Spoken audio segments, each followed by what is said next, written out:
한번 따라 하실까요? 회당장 소스 되네. 회당장 소스 되네. 소스가 되네? 이름이 괜찮죠? 소스 되네.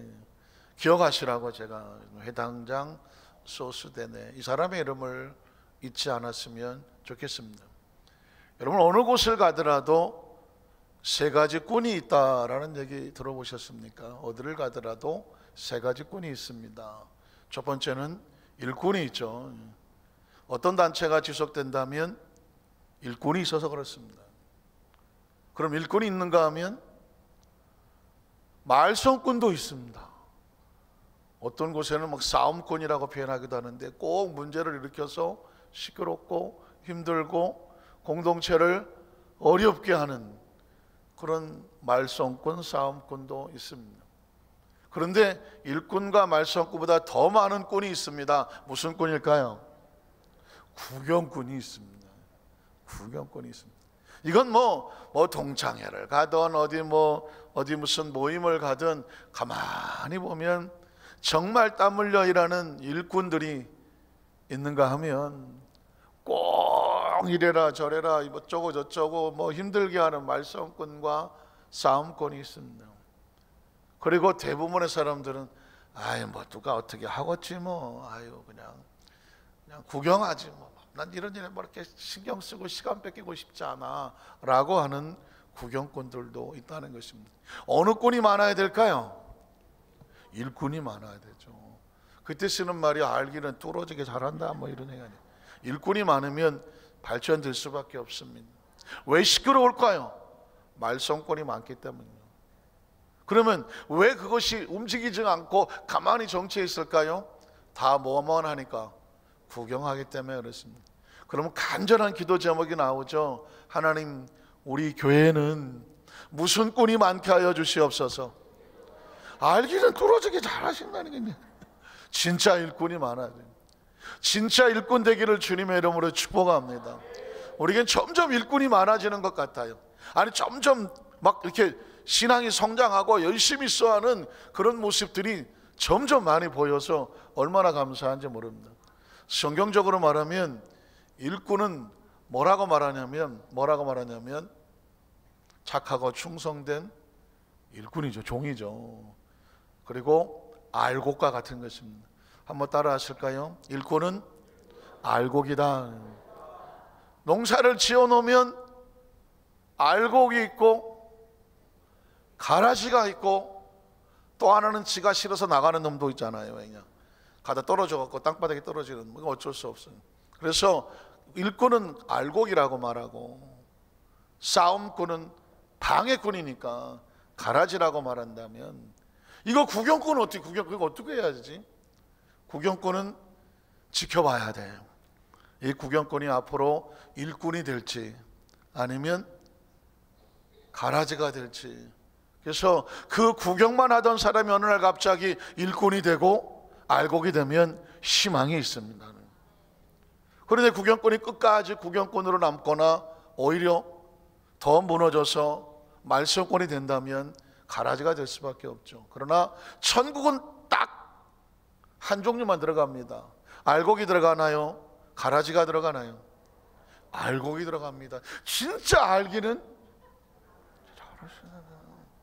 굳이 제가 이렇게 할 이야기가 없어요.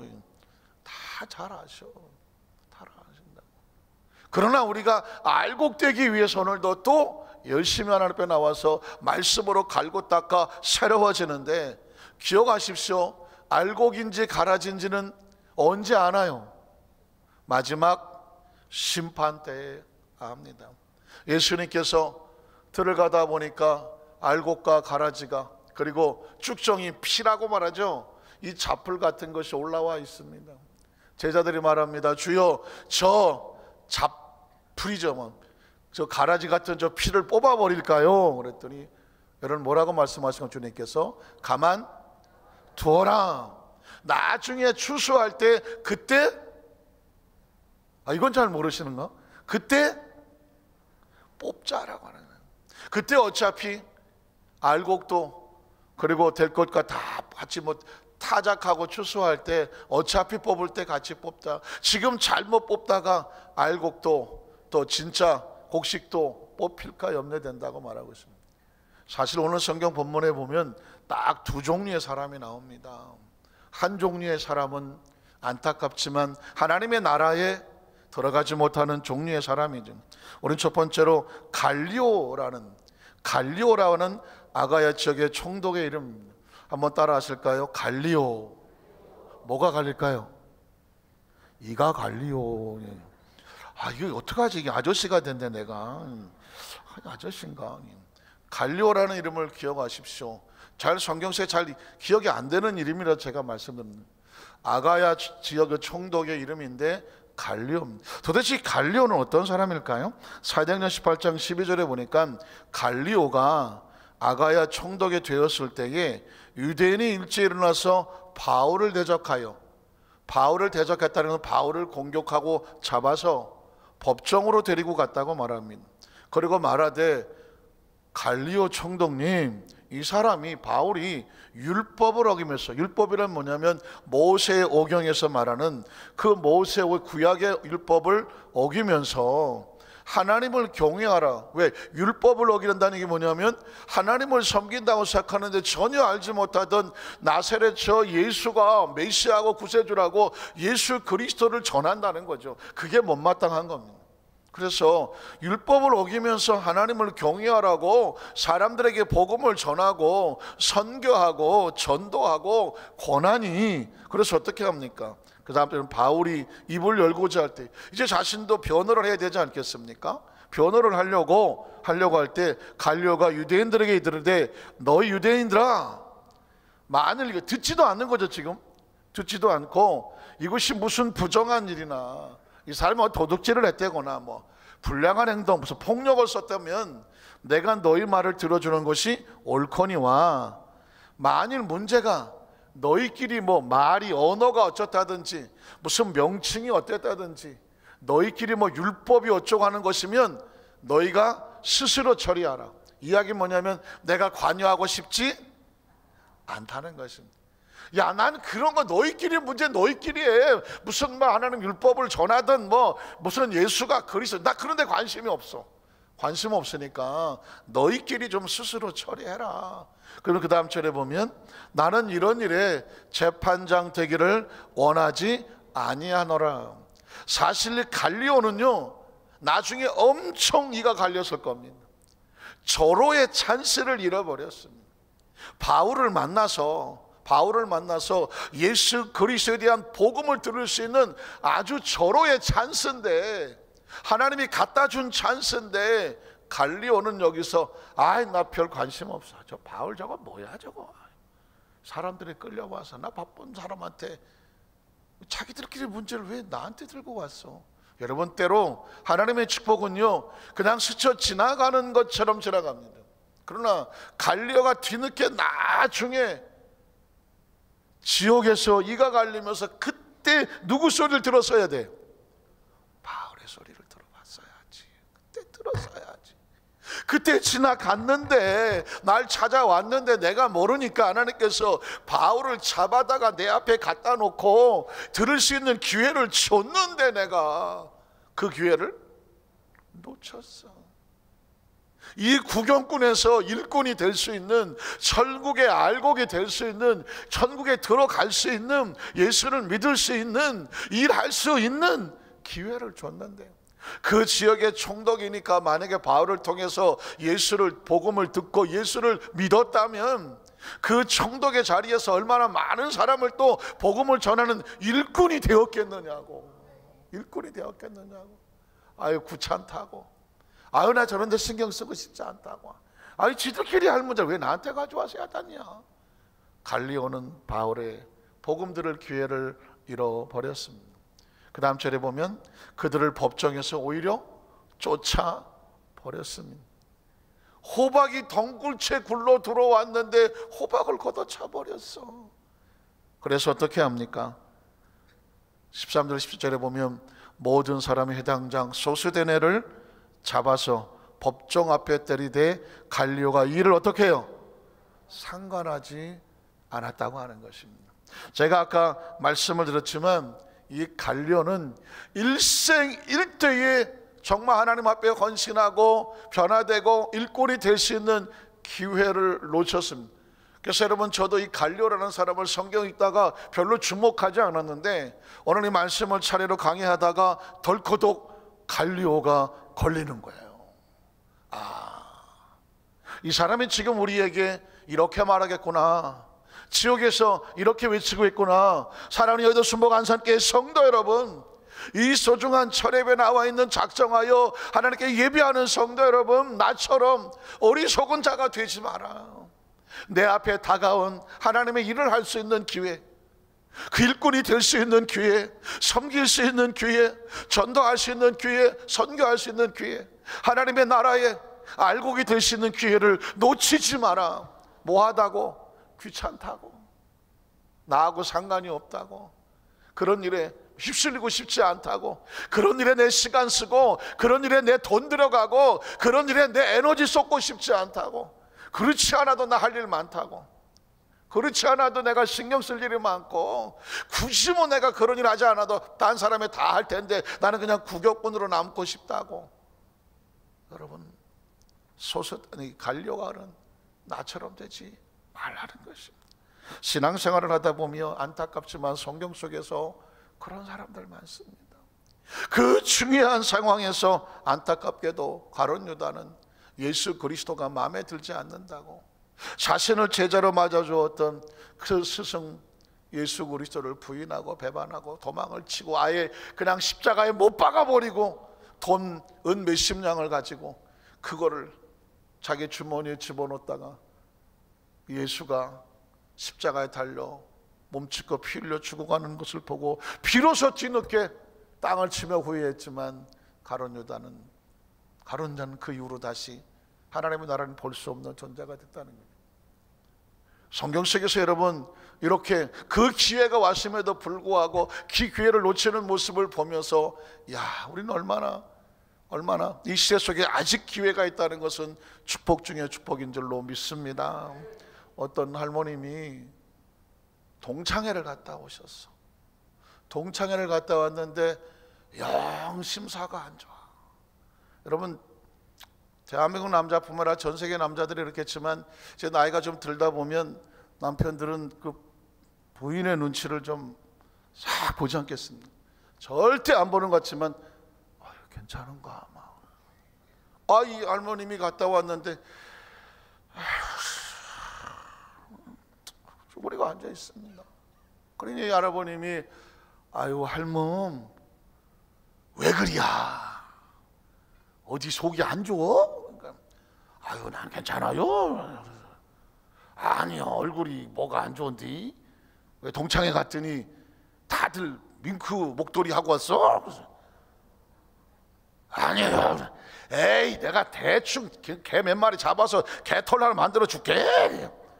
괜찮다니까요. 혹시 동창들이 다 다이아 반지 끼고 왔는가? 아니요. 에이 내가 그냥 다이아몬드 광산 내고 어디 가서 찾아서 하나 해줄 테니까 10,000%. 괜찮다니까요. 그럼 왜 그랴? 그랬더니 할머니가 한숨을 팍 보시. 다른 것들은 다 복을 받았는지 영감들이 다 돌아가시고 살아있는 건 나밖에 없어. 그리고는 한숨을 팍 보시면서 그것들은 무슨 복을 받아서 영감탱이들이 다 돌아갔대. 그래서 혼자 남아서 온갖 다 가는데, 오늘도 끝나고 뭐 심야영화 보러 간다고 가는데 나는 영감이 집에 있어갖고 혼자 와서 남 이야기가 아니네. 사실 어떻게 해야 되세요? 그 순간 사실 물론 좋고 같지만 그 할아버지가 순간 무거운 짐덩어리로 같이 보이지 않겠습니까? 사실 일생을 같이 그렇게 어렵게 살아놓고 어떤 년들은 복이 많아갖고 다 돌아갔는데 나는 이 나이 먹도록 이러고 앉아있으면 이것처럼 정말 이 남편이 마치 짐덩어리처럼 이렇게 앉아있으니까 어떻게 하고 와야 되겠어요? 여보, 내가 오늘 동창들을 만나고 왔는데 그년들은 복도 없지, 영감이 다 돌아가시고 나는 당신이 있던 게 얼마나 좋은지 몰라. 아멘 하잖아요. 그건 뭐냐면 일꾼이라서 그래. 이게 이 남편이 일꾼, 할아버지가 일꾼이고 그냥 고맙고 감사하니까 그래야 되는데, 아니 어쩌자고 그렇게 됐어. 물론 그냥 뭐 조크처럼 들리긴 하지만 굉장히 의미심장한 메시지가 담겨져 있습니다. 사실 피차에 서로 정말 격려해주고 위로해주고 고맙고 감사하게 살아야 돼. 감사하게 살아야지. 어느 날 부인이 혼자 기도하는 소리를 들으니, 주여 빨리 데려가 주시옵소서, 빨리 데려가서 천국에 필요한 일꾼으로 데려가시옵소서. 만약에 그런 기도를 부인이 하고 있더라, 어떡하겠어. 물론 제가 이 갈리오를 보면서 이게 일꾼 기회를 될 수 있는 기회를 놓치니까 일꾼이 아니면 구경꾼 아니면 말썽꾼인 거야. 그러니까 크리스찬이 끝까지 승리하려면요, 끝까지 일꾼으로 남아야 돼요. 끝까지 일꾼. 그래서 여러분, 두 번째 한 사람의 이름은 뭐냐면 회당장 소스데네입니다. 한번 따라 하실까요? 회당장 소스데네. 근데 왜 자꾸 소스데네 이렇게 하지 내가? 사도행전 18장 5절로 8절을 보면 실라와 디모데가 마게도냐로부터 내려오매 바울이 하나님 말씀에 붙잡혀서 유대인들에게 예수는 그리스도라 밝히 증언하니. 바울의 메시지는 아주 단순합니다. 예수가 그리스도입니다. 제가 처음에 찬양할 때 그랬죠. 신앙의 본질은 예수가 그리스도고 예수님의 십자가의 본질로 들어가서 그 십자가로 인하여 우리가 죄에서 용서를 받았고 의인의 은총을 얻었으며, 그 십자가에서 가난과 저주가 떨어져 나갔으며, 그 십자가를 통해 구원받은 백성이 성령의 은사를 받게 되며, 그 십자가에서 저주가 떨어나고 질병이 떨어나가서 예수의 생명이 우리 속에 들어왔으며, 그 십자가 공로 의지하여 하나님의 자녀되어 천국 백성이 되니 믿으십니까? 아주 이 철저하게 예수의 십자가가 내 마음속에 본질로 무장이 되고, 그 다음에 성경 교육 받았으면 가르치는 자가 되고, 성령의 은사 받았으면 나가서 복음 전하는 자가 되고, 하나님의 물질의 축복을 주면 선교하고 전도하며 구제하는 자가 되어지고, 그 본질을 가지고 하나님의 은혜에 감사해서 찬양의 달란트를 받으며 성가대가 되어지고, 그 와중에 또 성대까지 좋아서 나레이터도 되는 거예요. 할렐루야 아닙니까? 어떤 모습이든지 예수의 십자가의 본질이 내 안에 들어와서 나를 꿈틀개고 움직이게 해서 주여 나를 써주시옵소서. 오늘 빌리 그레엄 목사님이 1973년도에 여의도 광장에 와서 그 메시지를 전하는, 아주 오래된 거죠. 아주 오래된 유튜브에 올라와 있길래 한번 가만히 들어봤습니다. 김정한 목사님 정말 새파랗게 젊으실 때 아주 카랑카랑하고 통역을 하시고, 빌리 그레엄 목사님이 막 메시지를 하는데 가만히 메시지를 들었더니 빌리 그레엄 목사님은 그냥 예수님의 탄생, 예수의 고난, 예수의 죽음, 예수의 부활, 예수의 재림, 그리고 천국, 요거만 가지고 스토리로 강하게 설교하는. 나는 달란트가, 나는 예수 잘 믿는 사람들에게 복음을 전하는 자가 아니라 예수를 믿지 않은 자에게 예수를 소개해서 하나님 나라를 돌아오게 하는 복음의 전도자이기 때문에 난 이거밖에 설교 안 한다 가지고 대놓고 얘기하더라고요. 왜 그러냐면 이게 본질이 되고 무장이 돼야 그 다음 단계로 나갈 수 있는 것입니다. 이게 철저하게 무장이 안 되면 열심히 뭘 하다가 갑자기 내 안에 예수 그리스도의 십자가를 잃어버리면, 예수의 그리스도임을 잃어버리면 이상한 다른 것 쪽으로서 변질되어 버릴 수가 있습니다. 성경은 정확히 이렇게 말합니다. 바울은 복음을 전파할 때 예수가 그리스도다라는 그 말 한마디는 그리스도는 메시아요, 구원자요, 우리가 기다리는 자요, 그를 통해 하나님의 나라에 들어가고 하나님의 자녀가 되는 축복의 통로라는 거거든요. 예수님이 구진 걸 믿으시면 아멘 하시기 바랍니다. 주인이거든요.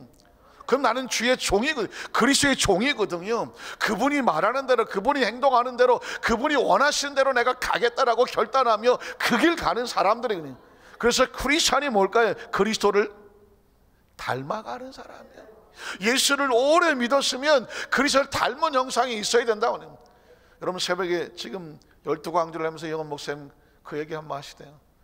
교회에서 10년 이상 다녔으면 아예 철저하게 일꾼되라. 그 심정을 내가 알겠어. 왜냐하면 크리스찬은요, 그리스도를 닮아가야 되거든. 계속 닮아가서 내 안에 예수 그리스도의 향기가 나오고, 예수 그리스도의 언어가 나오고, 고백이 나오고, 눈빛이 나와서 누가 가만히 봐도 뭔 줄 알아야 되냐면, 당신 크리스찬이죠. 마셔야 돼. 사실 신앙생활 하면서, 특히 목회를 하면서 진짜 조심스럽지 않습니다. 예전에 신영균 목사님이 살아계실 때 부흥회 다니면서 하셨던 얘기가 머리에 떠나지 않아요. 옛날에 부흥사들 어떻게 했습니까? 직구 하십니까? 직구? 포마드 쫙 올백으로 넘기시고, 그냥 키는 작으신데 하얀 양복에다가, 그래 여기다 빨간 넥타이 메고 그냥 구두는 백구두를 신으시고 이러고요. 그래서 옛날에 부흥사들은요, 대전쯤에서, 그때는 차들이 별로 없었으니까 대전에서 모여서 뭐 호남을 가기도 하고 경남을 가기도 하고, 또 부흥회 끝나면 대전에 와서 모였다 기차 맞추고 그랬다는 것입니다. 그래서 아시는 목사님들이 다방 아십니까? 다방, 옛날에 다방에 앉아갖고 그냥 쌍화차 그냥 계란 2알 튀겨갖고 그냥 앉아서 다 했는데, 다방에 또 다방 레이지가 있죠. 레이지 아세요? 레이지? 오래간만에 듣는 얘기다. 그 옆에 와서, 아이고 사장님들을 뭐 하시는 분이냐고 또 그냥 하나도 팔아먹으려고. 그래서 어떤 목사님이 우리가 뭐 하는 사람 같아? 그랬더니, 아유 이분은 교수님 같고, 아유 이분은 선생님 같고, 이분은 목사님 같고 그러더래요. 그러더니 신영경 목사님은 나는 뭐 하는 사람 같아? 아이고 사장님은 기생오랍이구만. 기생오랍, 아니 그 누가 봐도 기생오랍이지. 하얀 양복을 쫙 입고 그냥 빨간 넥타이 제게 올리시고 백구두. 왜냐하면 이분이 해군사관학교 출신이거든요. 해군사관학교 출신이니까, 해군사관학교 그 복이 장교복도 그렇고 그냥 하얗잖아요. 세라복까지. 이 기질이 하얀 걸 딱 입었으니, 이분 다방레지가 보니까 뭐야, 기생오라비 같다는 거예요. 그때는 웃고 넘어갔는데, 이분이 부흥회를 가려고 그 교회, 청빙된 교회를 가서 강대성에 가서 무릎을 꿇었더니 갑자기 기생오라비. 이 귀에서 떠나질 않는 거야. 내가 지금 이 교회에 부흥회를 하러 왔는데, 아유 기생오라비 같아. 아이고 뭐 설교할 내용은 아무것도 생각이 안 나. 통곡만 하고, 하나님. 목사가 복음을 전하는 목사가, 아니 세상 사람이 볼 때 목사라고 뭐 인정을 못 해줄 망정 기생오라비 소리를 듣고 여기 와서 앉았습니다. 하나님 날 용서해. 그래갖고 이 강도성을 붙잡고요, 얼마나 그랬더니 그 교회 담임 목사님은요, 그 교회에 하나님의 은혜를 주셔갖고 이 강사 목사님이 설교는 안 하고 거기 엎드려서 울물러 기도하고 있으니까, 이 목사님은 더 은혜 받아갖고 옆에서 귀한 목사님으로서 눈물로 기도해 주시니 감사하다. 성도들은 또 담임 목사님하고 이 강사 목사님이 설교하시면 둘 다 주야 울고 기도하고 왔으니까요. 더 은혜를 받았는데 또 성도들은요, 그래갖고 그 목사님이 회개하고 그 자리에 서서 자신이 그 고백을 하고, 내가 이런 기생오라비 같은 목사, 이 소리를 듣고 얼마나 회개하는지 모른다. 회개하고 시작하니까요, 일주일을 보통 일주일씩 부흥회를 하거든요.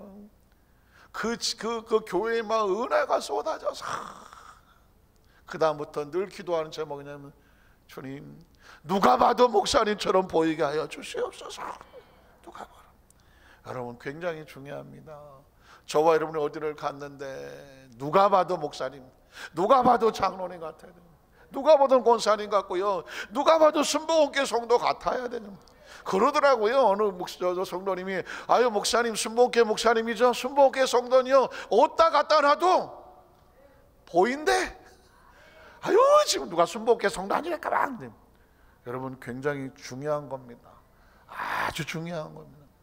제가 전에 의정부에 저희 집사람하고 아이 학교 때문에 갔다가 그 동네에 모르는 부대찌개인가 뭐 어디 들어가서 이제 먹는데 앞만 봐도 이거 2인분이 넘는데 3인분 이상은 되는 것 같은데 먹으면서도 우리 2인분 시킨 것 같아. 사장님 우리 2인분 시켰죠? 그랬더니 예 2인분 시켰어요. 앞만 먹어도 한참 먹었어요. 남아. 그래서 나가면서 이 식당은 이렇게 많이 줘요? 제가 보기에 2인분 넘는 것 같아서 제가 자꾸 물어봤어요. 그랬더니 아이고 그 양반이 씩 웃으면서 목사님이시죠? 그래서 혹시 또 의정부 어디 순복음교회 성도인가 싶어갖고, 왜냐하면 순복음교회 성도는 전국에서 다 위성으로 다 보니까 위상으로 보니까는 얼굴로는 알 수 있거든요. 그래서 혹시 순복음교회에 나가서 했더니 아니라는 거예요. 감리교회 성도라는 거예요.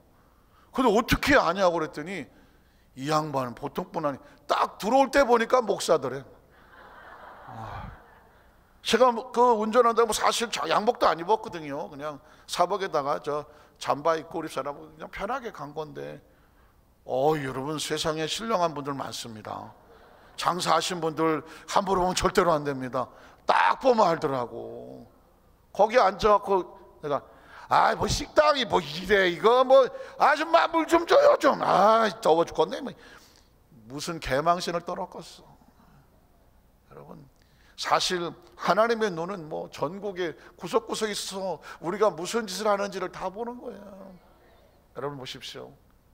우리는 어디다 갖다 놓아도 크리스찬이시죠. 그냥 가만히 있는데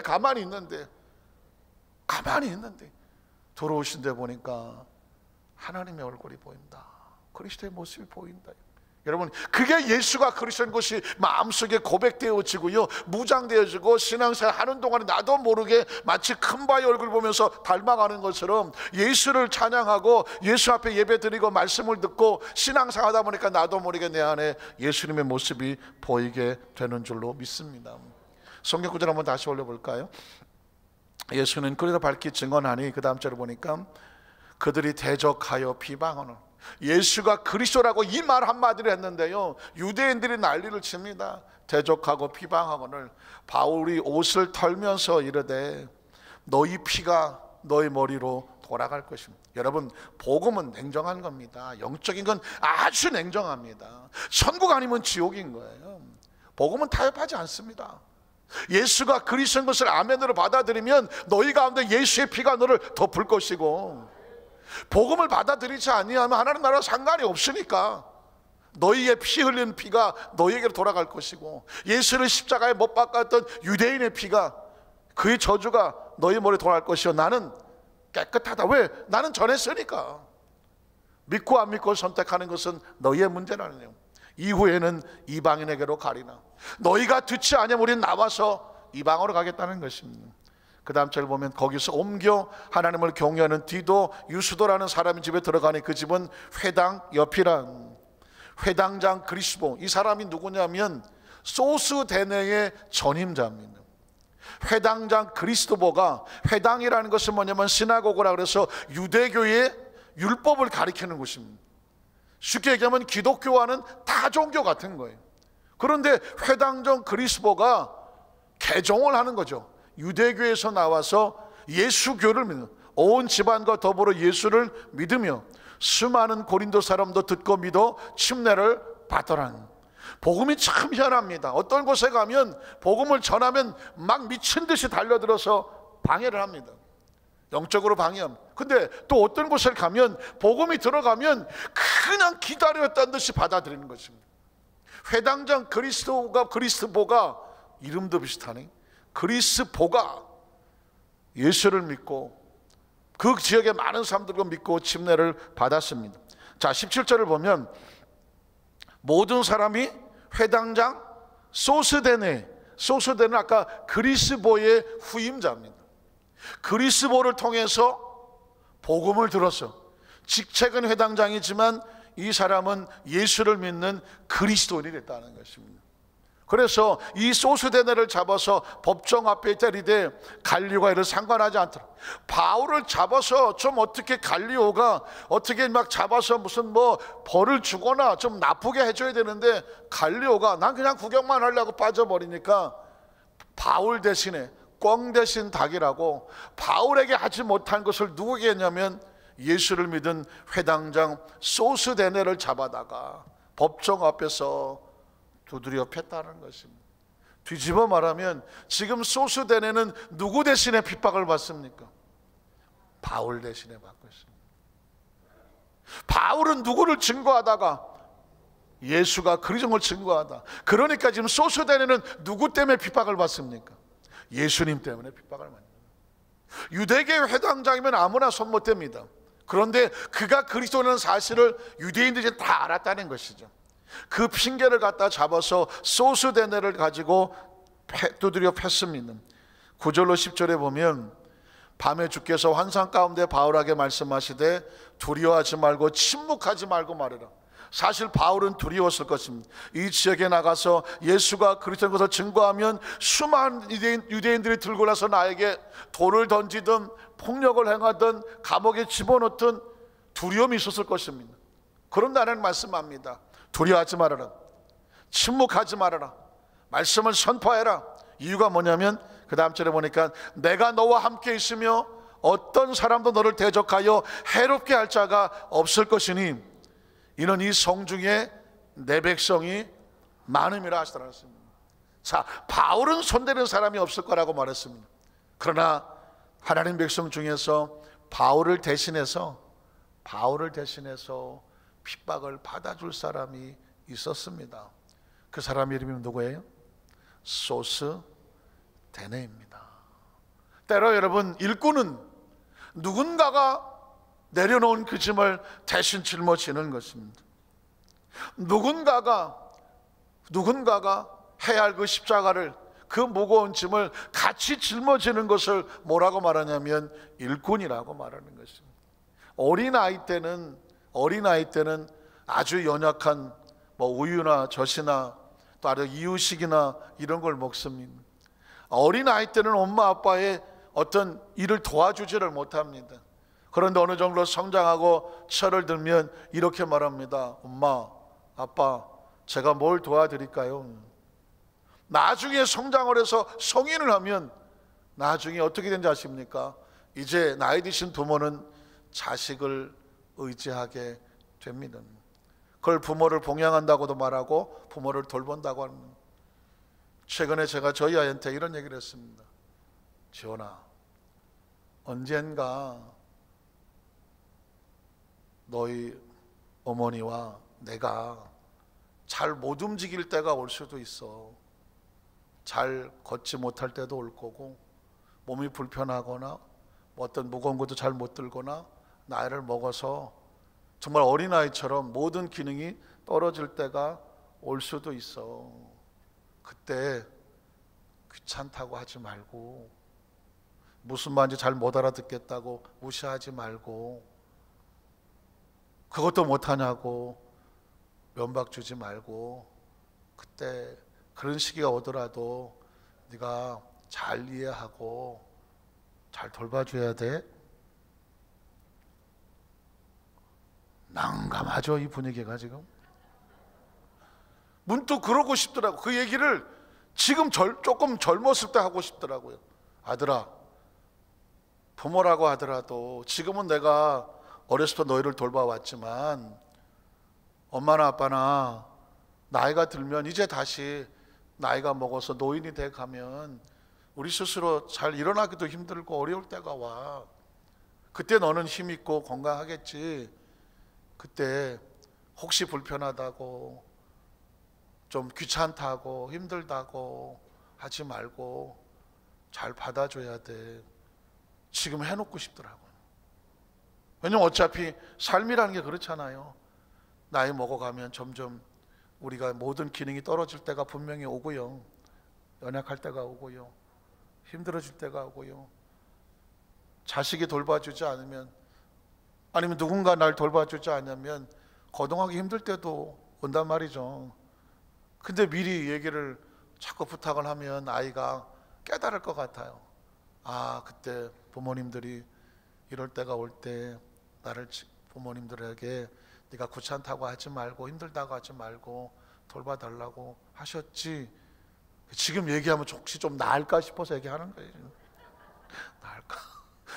물론 사랑하는 성도들, 이 이야기는 그렇습니다. 우리가 그렇게 성장했으면 예수님이 그러고 가신 거거든요. 내가 아버지께로 가서 내가 집을 다 예비하면 다시 와. 그때까지 누가 이 일을 하겠니? 너희는 가서 모든 민족에게 제자를 네가 삼아줘야지. 내가 삼아요. 너희가 이제 일꾼이잖아. 너희가 가서 내 이름으로 귀신도 쫓아내고 병자 손을 좀 낫게 하고 내가 너희 가르쳐 분부한 것을 지키게 하고 온 천하 만민에게 복음을 전파해서 하나님의 나라가 발전하게 하도록 누가 해줘야 되겠니? 너희가 좀 해줘. 힘들다고 하지 말고 불편하다고 하지 말고 귀찮다고 하지 말고 왜 우리한테 이런 거 맡겨요? 하지 말고 내가 너희를 위해서 처소를 위하면 다시 올 거 아니니 그때를 위해서 그 기간 동안에는 너희가 하나님 일을 대신해라. 그게 바로 우리에게 맡겨준 선교요, 전도요, 교회를 맡아 섬기는 일꾼의 사명인 것입니다. 회당장 소스데네는 바울을 대신해서 두드려 맞기까지도 그 핍박과 모진 그들의 공격을 다 감당해냅니다.